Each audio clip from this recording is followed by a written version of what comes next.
Hello student, my name is Mini Sethi. Today I am going to discuss about total quality management. अब total quality management क्या है? Total quality management क्या एक तरह की management approach है. क्या है ये? Management approach है. Okay? Total quality क्या है? Management approach है. जो क्या है? Quality centered है. Quality centered है. ठीक है? Management approach है. Quality centered है. Plus based on participation of all, based on participation of all. अभी मैं समझाती हूँ इसके बारे में. Plus long term success through consumer या कस्टमर सेटिस्फेक्शन. ओके. अब देखो टोटल क्वालिटी मैनेजमेंट क्या है? एक तरह की मैनेजमेंट अप्रोच है और इसका मेन मोटिव क्या है? किस पे फोकस करना? क्वालिटी पे फोकस करना. और क्वालिटी पे जो ये फोकस करेगी वो इंडिविजुअली नहीं करेगी. मींस क्वालिटी किसी एक डिपार्टमेंट की रिस्पॉन्सिबिलिटी नहीं है. इसमें सबका पार्टिसिपेशन होगा. एक ऑर्गेनाइजेशन में जितने इंप्लॉइज है, जितने डिपार्टमेंट है, सभी क्वालिटी में इन्वॉल्व होंगे. सभी अपने लेवल पे क्वालिटी की तरफ ध्यान देंगे. अपने लेवल पे सबकी क्या होगी? क्वालिटी की तरफ इन्वॉल्वमेंट होगी. ओके. इन्हें सक्सेस चाहिए. इन्हें शॉर्ट टर्म सक्सेस नहीं चाहिए. इन्हें लॉन्ग टर्म सक्सेस चाहिए. लॉन्ग टर्म सक्सेस कैसे चाहिए? कस्टमर को सेटिस्फाई कर कर. ओके. अगर आपने थोड़े टाइम पीरियड के लिए अपना प्रोडक्ट बेच दिया, उसको ऐसे बनावटी सा बना दिया, ठीक है, लोग उसको देख के खरीद तो लेंगे, लेकिन थोड़े टाइम पीरियड के बाद उनको क्वालिटी के बारे में पता चल जाए, कोई आपको प्रोडक्ट नहीं खरीदेगा. वो होगी शॉर्ट टाइम पीरियड सक्सेस. इनको शॉर्ट टाइम पीरियड सक्सेस नहीं चाहिए. इनको लॉन्ग टाइम पीरियड सक्सेस चाहिए. लॉन्ग टाइम पीरियड सक्सेस कब आती है? जब आपके प्रोडक्ट में क्वालिटी है. ठीक है, लोग उसको यूज करते हैं, दूसरों को भी एडवाइस करते हैं ये प्रोडक्ट खरीदो, इसकी क्वालिटी अच्छी है. तो इन्हें क्या चाहिए? लॉन्ग टर्म सक्सेस चाहिए कस्टमर को सेटिस्फाई करके. ठीक है, तो टोटल क्वालिटी मैनेजमेंट क्या है? एक मैनेजमेंट अप्रोच है जो क्या है? क्वालिटी पे ही बेस्ड है, जो क्वालिटी को इंप्रूव करने के लिए सबको पार्टिसिपेट करवाती है एक ऑर्गेनाइजेशन में. और ये इनको क्या करनी है? लॉन्ग टाइम पीरियड सक्सेस को गेन करना है. कैसे गेन करना है? कस्टमर को सेटिस्फाई करके. अब हम बात करते हैं प्रिंसिपल के बारे में. ठीक है, इसके प्रिंसिपल्स क्या है? ठीक है, टोटल क्वालिटी मैनेजमेंट के प्रिंसिपल क्या है? सबसे पहला प्रिंसिपल क्या है? Focus on customer. ओके. सबसे पहला प्रिंसिपल क्या है? Focus on customer. जो टोटल क्वालिटी मैनेजमेंट है वो कंप्लीटली किस पे फोकस करती है? कस्टमर पे फोकस करती है. उसे अपने प्रोसेस में चेंज करना है, उसे अपने एम्प्लॉयज की ट्रेनिंग में चेंज करना है, उसने कुछ अदर मॉडिफिकेशन करने हैं, तो सारे किस पे बेस्ड होंगे?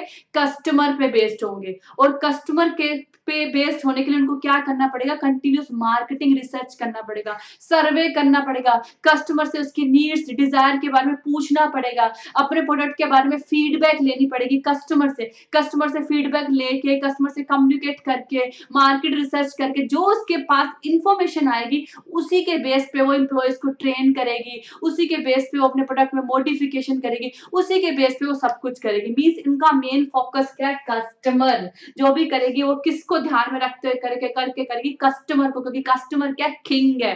ओके. सेकंड बात क्या है? टोटल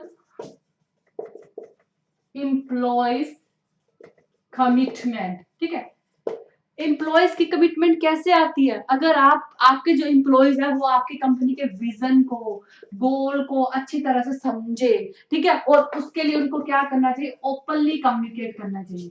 ठीक है, ओपनली कम्युनिकेशन. जो आपके एम्प्लॉयज हैं वो टोटली उसमें इन्वॉल्व हो. ठीक है, ये चाहती है टोटल क्वालिटी मैनेजमेंट. और एम्प्लॉयज टोटली इन्वॉल्व कैसे हो सकते हैं? एम्प्लॉयज को पूरी अंडरस्टैंडिंग हो कि आपका विजन क्या, आपका गोल क्या, आपका ऑब्जेक्टिव क्या है. इसके लिए एम्प्लॉयज क्या? ओपनली कम्युनिकेट करें. अगर उनको कोई आइडियाज देने हैं तो उनके आइडियाज लिए जाए. ठीक है, इसमें कम्युनिकेशन क्या? ओपन होनी चाहिए, वन वे कम्युनिकेशन नहीं होनी चाहिए, ताकि एम्प्लॉयज को क्वालिटी के प्रोसेस में पूरी तरह से इन्वॉल्व कराया जाए. जैसे मैंने पहले ही बताया, जो टोटल क्वालिटी मैनेजमेंट है पूरी तरह से बेस्ड है पार्टिसिपेशन ऑफ ऑल. इसमें सब पार्टिसिपेट करेंगे, क्योंकि क्वालिटी को मैनेज करना एक बंदे के हाथ में नहीं है. Then we are talking about process approach. ठीक है, अब हम बात करते हैं प्रोसेस अप्रोच. प्रोसेस अप्रोच क्या है? प्रोसेस अप्रोच एक तो ये बताती है proper step at right time. Proper step at right time एक तो हमें ये बताती है. ठीक है, जो भी आपने स्टेप लेने हैं क्वालिटी को मेंटेन करने के लिए वो राइट टाइम पे होनी चाहिए। Plus most important thing process approach क्या कहती है, प्रोसेस के हर एक पार्ट में आपकी क्वालिटी हो। क्या कहती है, ध्यान से सुनिए, प्रोसेस के हर एक पार्ट में क्वालिटी हो। एक गुड्स को बनाने के कई सारे प्रोसेस होते हैं, जैसे मान लो ये आपके इनपुट है, ठीक है, ये आपका इनपुट है, ये प्रोडक्शन प्रोसेस है, ये ट्रांसफॉर्मेशन है, ठीक है, फिर इससे आउटपुट आया, ये क्या है, प्रोडक्शन प्रोसेस है, ठीक है।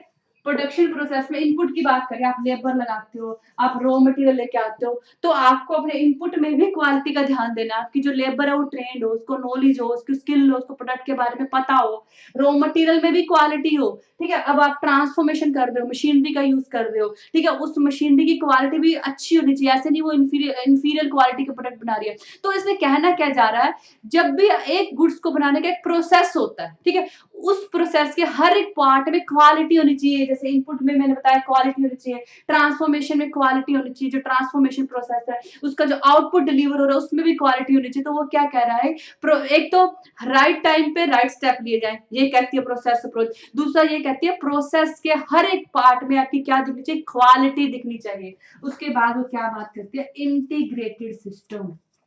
इंटीग्रेटेड सिस्टम अब क्या है, ठीक है, एक ऑर्गेनाइजेशन में डिफरेंट डिफरेंट डिपार्टमेंट होते हैं, जैसे एचआर डिपार्टमेंट हो गया, मार्केटिंग डिपार्टमेंट हो गया, प्रोडक्शन डिपार्टमेंट हो गया, फाइनेंशियल डिपार्टमेंट हो गया, डिफरेंट डिफरेंट डिपार्टमेंट है। वो कहते हैं कि क्वालिटी आपकी क्या होनी चाहिए, इंटीग्रेटेड होनी चाहिए। इंटीग्रेटेड का मतलब होता है हर एक डिपार्टमेंट को नॉलेज होनी चाहिए क्वालिटी पॉलिसी के बारे में, क्वालिटी स्टैंडर्ड के बारे में और क्वालिटी ऑब्जेक्टिव के बारे में, ठीक है। क्या समझ रहे हो, क्वालिटी क्या है, एक इंटीग्रेटिव अप्रोच है। अगर मान लो एक एचआर वाला डिपार्टमेंट वाला क्वालिटी की तरफ ध्यान दे रहा है, वो एम्प्लॉइज को ट्रेनिंग दे रहा है, जब हायर कर रहा है तब भी देख रहा है एम्प्लॉइज में स्किल है नहीं है, लेकिन मार्केटिंग वाला, प्रोडक्शन वाला, फाइनेंशियल वाला क्वालिटी को कोई कंसीडर नहीं करा, तो आपके ऑर्गेनाइजेशन में क्वालिटी आएगी नहीं। जैसे मैंने डेफिनेशन में बताया इसमें सबका पार्टिसिपेशन चाहिए। तो वो क्या कह रहा है, क्वालिटी क्या है, इंटीग्रेटेड अप्रोच है। आपके ऑर्गेनाइजेशन के जितने भी डिपार्टमेंट है, एचआर डिपार्टमेंट है, मार्केटिंग डिपार्टमेंट है, प्रोडक्शन डिपार्टमेंट है, फाइनेंशियल डिपार्टमेंट है, हर एक को क्या होनी चाहिए, नॉलेज होनी चाहिए क्वालिटी पॉलिसी के बारे में, क्वालिटी स्टैंडर्ड के बारे में, क्वालिटी ऑब्जेक्टिव के बारे में, और वो अपने डिपार्टमेंट में इसे क्या करें, इन्वॉल्व भी करें। ओके, तो ये क्या बताती है, आपका इंटीग्रेटेड सिस्टम बताता है। उसके बाद क्या है, कंटिन्यूअसली डेवलपमेंट या कंटिन्यूअसली इंप्रूवमेंट। आपको रुकना नहीं है, ठीक है। आपका प्रोडक्ट आपने मार्केट में बेचा, बहुत चल गया, ठीक है, तो वो कहता है आपको रुकना नहीं, आपको उसको कंटिन्यूअसली इंप्रूव करना है। कस्टमर से फीडबैक लो, इससे बेटर इसको कैसे बनाया जाए, इसमें क्या क्या कमी है, इसमें आपको किस तरह के डिसएडवांटेज दिखी, हमारा प्रोडक्ट उस प्रोडक्ट के कंपैरेटिव कैसे बेटर नहीं है, ठीक है। इस तरह से सर्वे लेके आपके प्रोडक्ट को कंटिन्यूअसली इंप्रूव करना है। फाइंडिंग बेटर मेथड, एक बेटर मेथड मिल गया तो उससे भी बेटर आपको फाइंड करना है, मीन्स आपको आपके प्रोडक्ट में कंटिन्यूस इंप्रूवमेंट लाने, कहीं रुकना नहीं है। उसके बाद हम बात करते हैं कमिटमेंट ऑफ लीडरशिप। लीडरशिप की कमिटमेंट बहुत जरूरी है। लीडर क्या है, पोजिशनल पावर नहीं है। आप मैं मैनेजर हूं, मुझे आपको मेरी बात माननी है। मेरे सामने तो लोग मेरी बात मान लेंगे, लेकिन पीछे से मेरी बुराइयां करेंगे। ये तो हो गया मैं पोजिशनल पावर यूज कर रही हूँ। लीडरशिप क्या, पर्सनल पावर है। एक लीडर को ऐसा इंसान बनना है, एक लीडर को ऐसा रोल मॉडल बनना है जिससे लोग इन्फ्लुएंस हो। तो लीडरशिप क्या है, पर्सनल पावर है। एक लीडर क्या करता है, इन्फ्लुएंस करता है लोगों को। तो क्या होनी चाहिए, क्वालिटी में लीडरशिप की भी कमिटमेंट होनी चाहिए। वो लोगों को मोटिवेट करे, लोगों को इन्फ्लुएंस करे टारगेट अचीव करने के लिए, ठीक है। तो यहाँ पे क्या, लीडरशिप की तरफ से भी क्या होनी चाहिए, फुली कमिटमेंट होनी चाहिए। ओके, उसके बाद हम बात करते हैं स्ट्रेटेजिक अप्रोच, ठीक है।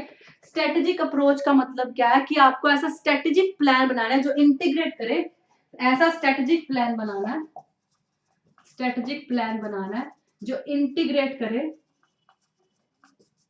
Quality as core component. Means आपको आपकी ऑर्गेनाइजेशन में ऐसी स्ट्रेटेजी बनानी है, ऐसे स्ट्रेटेजिक प्लान बनाने जो क्वालिटी को क्या ले, एज अ कोर कंपोनेंट, जो क्वालिटी को सबसे पहले प्रायोरिटी दे। मीन्स आपका विजन, ऑब्जेक्टिव, हर जगह पे आपके प्रोडक्ट की क्वालिटी दिखनी चाहिए, ठीक है।